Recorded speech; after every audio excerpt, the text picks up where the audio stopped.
का सन्नाटा चारों ओर फैला हुआ था। ट्रक हाईवे पूरा सुनसान था।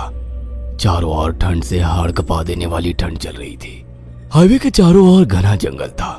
उसी हाईवे पर एक मर्सिडीज दौड़ रही थी। उसमें 3 लोग सवार थे, राहुल, निधि और उनकी 10 साल की बेटी तानिया। राहुल अपने दोस्त सैफ के घर ईद की पार्टी में शामिल होने के लिए गया था और पार्टी करके घर लौट रहा था।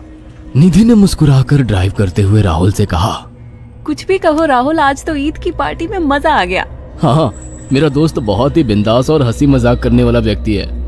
मैंने देखा उसके घर पर शहर की एक से एक बड़ी हस्ती थी, मगर फिर भी वो उन सबको इग्नोर करके हमें इम्पोर्टेंस दे रहा था। हाँ, देगा क्यों नहीं, आखिर मेरा दोस्त जो है। सच में राहुल, अमेरिका से इंडिया लौटकर बहुत अच्छा फील हो रहा है। वैसे तुम्हारा दोस्त सचिन अभी तक नहीं आया अमेरिका से? निधि की बात सुनकर राहुल चौंक कर बोला, ओह शिट यार, उसका फोन आया था कि वो इंडिया आ रहा है। उसने बोला था कि मुझे एयरपोर्ट पर पिक कर ले। निधि बहुत नाराज होगा वो। कोई बात नहीं, उससे बोल देना कि तुम्हें बिल्कुल याद नहीं रहा और फिर तुम्हें सैफ की इनवाइट की हुई ईद पार्टी में भी तो शामिल होना था। निधि ने इतना बोला ही था कि उसकी बेटी तानिया ने अपनी माँ की ओर देखकर कहा, मुझे भूख लगी है माँ, और प्यास भी। तानिया की बात पर निधि ने बुरा सा मुंह बनाकर उसकी ओर देखकर कहा, पार्टी में तो इतना खाया था तुमने, फिर भी भूख लगी है। निधि की बात पर तानिया ने मासूम सा चेहरा बनाकर कहा, कोई बात नहीं मम्मी, मुझे पानी ही पिला दीजिए। कितनी बार बोला है मुझे मम्मी मत बोला करो। पानी अभी नहीं है, आगे जाकर कोई शॉप पड़ेगी तो बोतल खरीद के दे दूंगी। निधि की बात पर राहुल ने मुस्कुराकर कहा, छोटी बच्ची है निधि, इतना नाराज होना सही नहीं है। राहुल ने इतना कहा ही था कि अचानक एक काली परछाई राहुल की कार के सामने आकर खड़ी हो गई। राहुल के पैर अचानक ब्रेक पर पड़ गए। गाड़ी तेज रफ्तार में थी। ब्रेक अचानक लगने से पलटते पलटते बाल बाल बची थी। राहुल के चेहरे पर भयानक ठंडी में भी पसीने की बूंद टपकने लगी। वो दोनों कार से बाहर निकल आए। निधि ने डरते हुए कहा, आखिर कौन था ये? ऐसा लगा जैसे कि कोई भयानक काली परछाई मेरे कार के सामने आकर खड़ी हो गई हो। वो दोनों काली रात के सन्नाटे में इधर उधर देखने लगे। तभी निधि को एक घने पेड़ के पास 2 चमकीली हुई आंखें दिखाई दी। उसकी आंखें बिल्कुल भेड़ियों की तरह लग रही थी।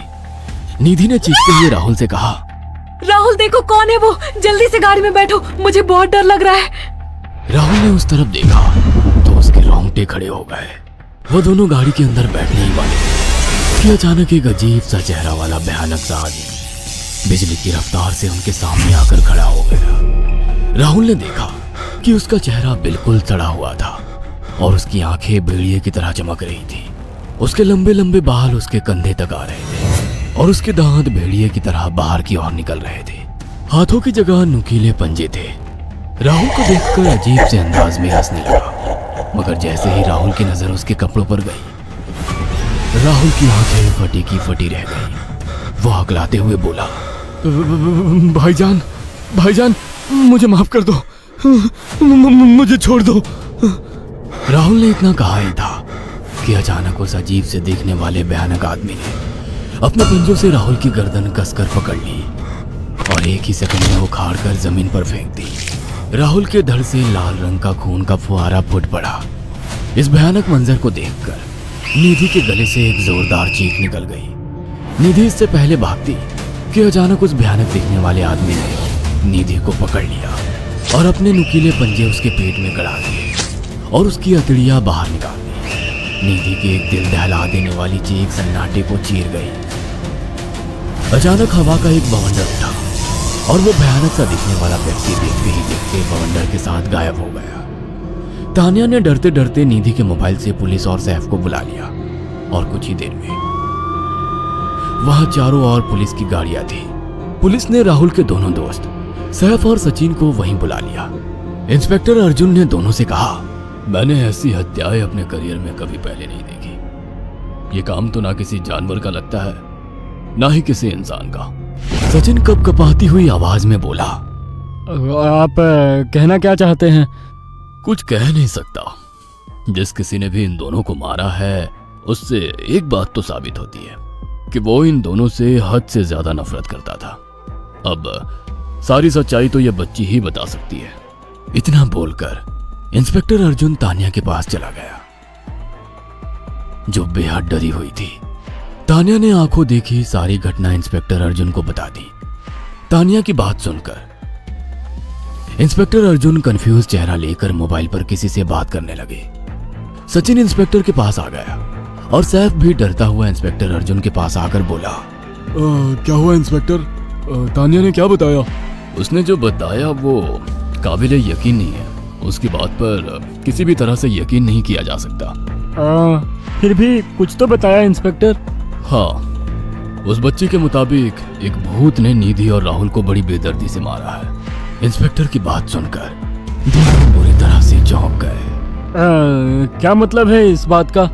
बच्ची बेहद डरी हुई है। हम आगे की तफ्तीश जारी रखेंगे। निधि और राहुल तो चले गए, अब तानिया को मैं रख लूंगा। नहीं नहीं, राहुल मेरा अच्छा दोस्त था। तानिया अब मेरे साथ रहेगी। देखिए, बच्ची के माँ बाप अब इस दुनिया में नहीं है और आप दोनों भी शादीशुदा है।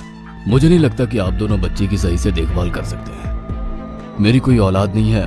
मैंने अपनी पत्नी को फोन कर दिया है, वो भी IPS ऑफिसर है। ये बच्ची आज से मेरे साथ रहेगी। उसका मासूम चेहरा मेरे दिल में उतर गया है। अब तुम दोनों जा सकते हो। पूछताछ के लिए मैं जब भी तुम्हें बुलाऊं तुम दोनों आ जाना। इंस्पेक्टर ने ये बात बोली ही थी कि अचानक वहां पर मौसम बदल गया। चारों ओर काली घटाएं छा गई और एक भयानक बवंडर उठा और देखते ही देखते सब पुलिस वालों के सामने वो भयानक चेहरे वाला आकार सबके सामने खड़ा हो गया। उसको देखकर सबके रोंगटे खड़े हो गए। देखते ही देखते उसने अपने भयानक पंजे सैफ की आंखों में डालकर उसकी आंखें निकाल ली। सैफ ने चीखते हुए वहीं दम तोड़ दिया। उस भयानक आदमी को देखकर सचिन उसके पैरों पर गिर गया। तुम तो भाईजान से कपड़े पहने हो। मैं समझ गया, तुम भाईजान हो। मुझे माफ कर दो भाईजान, मुझे यहाँ से जाने दो। मैंने कुछ नहीं किया था। वो भयानक चेहरे वाला गुर्राते हुए बोला, बता इन सबको कि ये सब इतनी भयानक मौत क्यों मरे। सचिन दौड़ता हुआ इंस्पेक्टर अर्जुन के पास गया और बोला, मैं जानता हूँ इसने इन तीनों को क्यों मारा। इसका नाम भाईजान था। जब ये जिंदा था ये किसी का भाई किसी की जान था। बहुत साल पहले ये हम सबका बहुत अच्छा गहरा दोस्त और बिजनेस पार्टनर था। ये सबकी बहुत मदद किया करता था। इसकी प्यारी सी बेटी थी तानिया, जो इस वक्त कार के अंदर बैठी हुई है। ये इसी की बेटी है।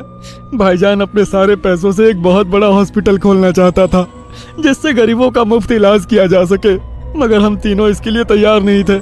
हमारी नीयत उसकी दौलत पर खराब थी और एक दिन हम सब धोखे से ईद के दिन भाईजान को यहाँ ले आए और इसे मारकर फेंक दिया। तो फिर तुम सबने इसकी बेटी को क्यों जिंदा छोड़ दिया? हमें बाद में पता लगा कि भाईजान ने सारी जायदाद अपनी बेटी के नाम कर दी है, इसीलिए हमने भाईजान की पत्नी को भी मार दिया।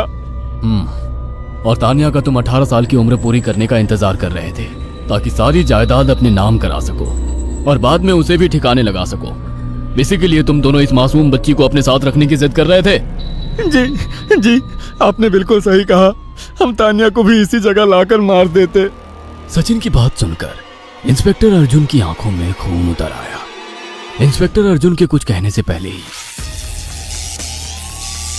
भाईजान बिजली की रफ्तार से इंस्पेक्टर अर्जुन की आंखों के सामने से सचिन को पकड़कर ले गया और उसके शरीर के टुकड़े टुकड़े कर दिए और हवा में उठे एक तेज बवंडर के साथ गायब हो गया। सारी घटना इंस्पेक्टर अर्जुन की आंखों के सामने हुई थी। तानिया को इंस्पेक्टर अर्जुन और उसकी पत्नी ने अपनी बेटी की तरह पाला। अगर आपको हमारी ये कहानी पसंद आई हो तो इसे लाइक और शेयर करना ना भूलें। साथ ही ऐसी और नई कहानियों के अपडेट्स पाने के लिए हमारे चैनल अक्षु टीवी को जरूर सब्सक्राइब करें।